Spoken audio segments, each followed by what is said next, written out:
Je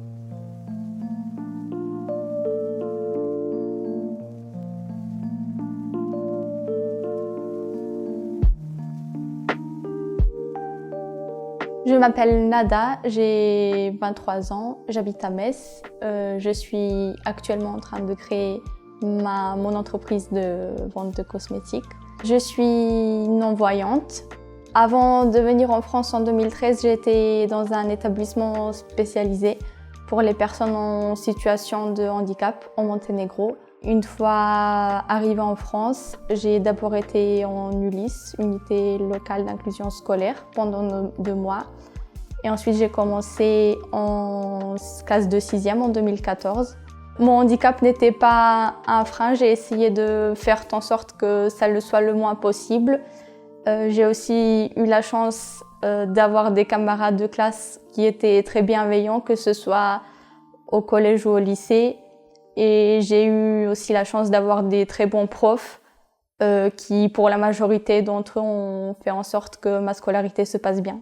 Je suis entrée chez Cap Emploi par France Travail, à l'époque Pôle Emploi, parce que je recherchais une formation pour être assistante juridique et je recherchais justement une alternance. Et donc France Travail m'a redirigée vers Cap Emploi en m'expliquant que c'était eux qui gèrent toute la partie qui concerne les personnes en situation de handicap. Et j'ai commencé à faire les recherches nécessaires avec ma conseillère de Cap Emploi. Cap Emploi m'aide via des rendez-vous réguliers, des rendez-vous de suivi et aussi en m'orientant vers différentes pistes qui pourraient être les mieux appropriées pour moi. J'ai découvert le harnais bipède en 2024 parce que je recherchais tout simplement des aides supplémentaires à la canne blanche. C'était la seule chose que j'utilisais jusqu'alors. Et j'ai commencé en fait à faire mes recherches sur Internet, voir un peu ce qui existait à l'époque, ce qui était le plus populaire, ce qui était en train de se développer. Et j'ai contacté l'équipe Biped et j'ai pu faire un test d'essai à Bâle en 2024. Avant Biped, comme je l'ai dit, j'utilisais juste une canne blanche qui m'indiquait juste ce qui pouvait se trouver au sol. Donc pas d'obstacle en hauteur ou sur le côté, voilà, juste ce qui se trouvait au sol et devant moi ou un peu sur les côtés, mais pas dans la totalité. Avec Biped, en plus de pouvoir détecter les obstacles, le harnais permet aussi d'effectuer un trajet via la navigation GPS.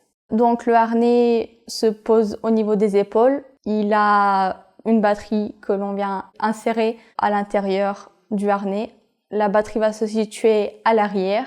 Du côté droit, il y a un ordinateur embarqué et du côté gauche, il y a 3 caméras qui permettent de détecter les obstacles et de guider l'utilisateur. Les boutons de commande se trouvent sur le côté droit pour que les personnes puissent les utiliser avec leur main gauche, étant donné que la canne se trouve dans la main droite. En plus du harnais, il y a des écouteurs à conduction osseuse qui permettent d'être informés via des sons qui se trouvent aux alentours, sans perturber l'écoute de l'environnement traditionnel. Les sons que je vais entendre via les écouteurs, en général, ce sera soit des clics, soit des bips, en fonction de comment je vais paramétrer le harnais et de ce qui me convient le mieux. Le harnais peut détecter les sons, les obstacles qui sont en hauteur, donc au-dessus de la tête, au sol et sur les côtés, que ce soit sur le côté gauche ou sur le côté droit, et aussi les obstacles qui vont se trouver devant moi. Les écouteurs vont aussi me permettre de recevoir les étapes du trajet si je suis en train d'effectuer un trajet bien précis. Par exemple, si je souhaite me rendre de mon domicile jusqu'à la pharmacie ou si je souhaite effectuer un trajet quelconque.